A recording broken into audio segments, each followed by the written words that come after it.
for this?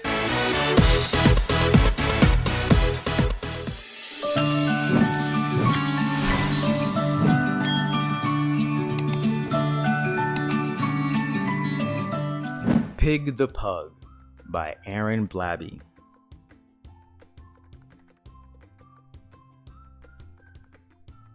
Pig was a pug, and I'm sorry to say, he was greedy and selfish in most every way.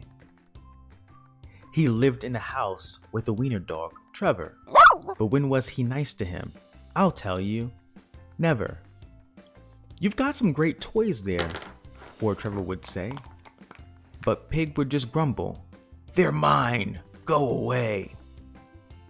"But it might be more fun," Trevor said to Pig, "if we both played together."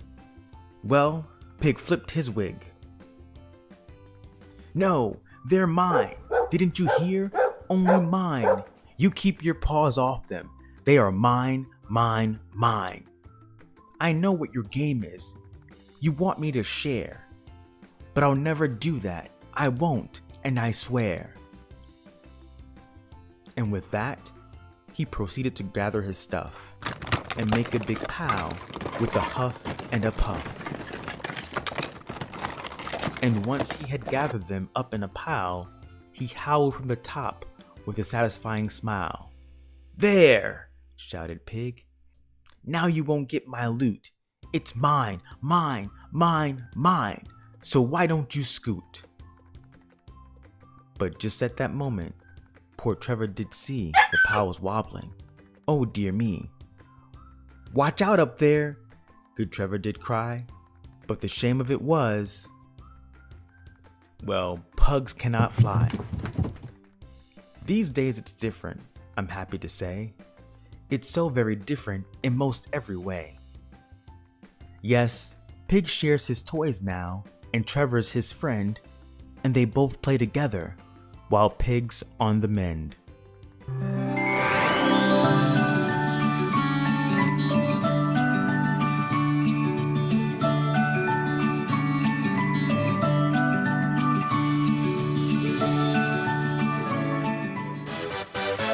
Y'all ready for this?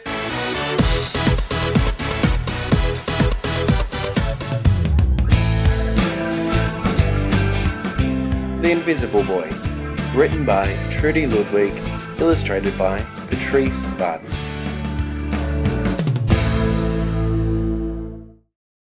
Can you see Brian the Invisible Boy? Even Mrs. Carlotti has trouble noticing him in her classroom. She's too busy dealing with Nathan and Sophie. Nathan has problems with what Mrs. Carlotti calls volume control. He uses his outside voice inside too much. Sophie whines and complains when she doesn't get her way. Nathan and Sophie take up a lot of space. Brian doesn't. When the bell rings for recess, Mika and JT take turns choosing kids for their kickball teams. The best players get picked first, then the best friends of the best players, then the friends of the best friends. Only Brian is left, still waiting and hoping. JT glances in Brian's direction and just as quickly looks away. "We've got enough players for each team," he tells the others. "Let's play ball." In the cafeteria, Madison and her friends talk about her birthday party. "The rope swing over the pool was awesome," says JT. "Yeah, so was the water slide," adds Fiona. "That was the best pool party ever." "I'm so glad you guys had fun," says Madison. Everybody did except Brian. He wasn't invited. At choosing time, while the other kids play board games and read, Brian sits at his table doing what he loves to do best. He draws fire-breathing dragons scaling tall buildings, space aliens locked in intergalactic battles, greedy pirates digging for treasure, and superheroes with the power to make friends wherever they go. On Monday morning, Mrs. Carlotti introduces Justin, a new student, to the class. Brian smiles shyly at him. Some of the other kids sneak looks at Justin, trying to figure out if he's cool enough to be their friend. They haven't quite made up their minds yet. At lunch, Madison and JT watch Justin eat with chopsticks. "What's that?" asks Madison as she points at Justin's food. "It's bulgogi." Bul what? Bulgogi. It's Korean barbecued beef. My grandma made it for me. It's really good. Do you want to try some? "There's no way I'd eat bulgogi." And the kids laugh. All of them.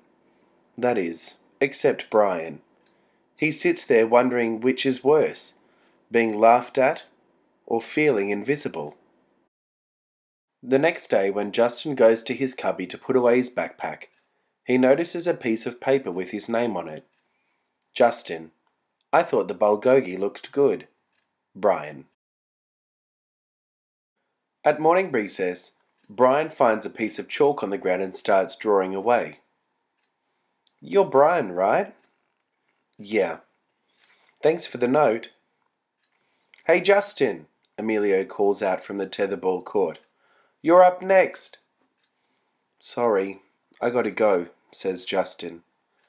"By the way, that's a really cool drawing," he adds before taking off. Back in class, Mrs. Carlotti asks the kids to team up in twos or threes for a special project. The kids scurry around the room to pair off. Brian heads toward Justin. "I'm already with Justin," says Emilio. "Find someone else." Brian looks at the floor, wishing he could draw a hole right there to swallow him up. "Mrs. Carlotti said we can have up to 3 people in our group. We're only 2. Come on, Emilio, let him work with us." "Okay, I guess." Mrs. Carlotti gives the class directions for the project. Your assignment is to work together to write a story about what you see in that photograph. Use your imagination and have fun. "Whoa, cool," says Emilio. "What kind of people do you think would live in houses like that?" "I don't know, but I bet Brian could draw them to go with our story," says Justin. Brian smiles as he takes out his lucky pen.